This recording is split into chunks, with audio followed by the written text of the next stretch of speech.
Hi అండి. నేను మీ Sandhya. Welcome to HV Deekshi vlogs. ఇవాళ టాపిక్ ఏంటంటే బేబీ ఎవ్రీ మంత్ ఎంత వెయిట్ పెరగాలి? బేబీ అనేది ఎవ్రీ మంత్ మీరు హాఫ్ కిలో పెరుగుతూ ఉంటారండి. ఎవ్రీ మంత్ హాఫ్ కిలో పెరగాలండి. అండ్ ఏ విటమిన్ డ్రాప్స్ వల్ల బేబీ అనేది లావు అవ్వరండి, వెయిట్ పెరగరు.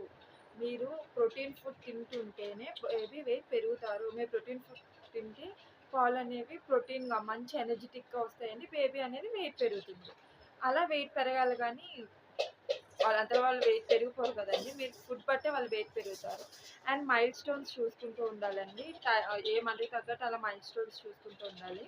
అండ్ ఇంకోటండి, పాలు తాగేటప్పుడు ఆయాసపడడం, కడుపు ఉబ్బరంగా అవడం, చేతులు కాళ్ళు నీలంగా అవుతూ ఉంటే డాక్టర్ దగ్గరికి తీసుకెళ్ళాలండి, వెయిట్ పెరుగుతున్నా సరే. సో మీరు ఇవన్నీ లేదు, బాగానే ఉంది, వెయిట్ కూడా బాగానే పెరుగుతుంది, నెలకి సరిపడా అంటే ఏం పర్వాలేదు. ఓకే అండి, బాయ్. ఇన్ఫర్మేషన్ అంతే.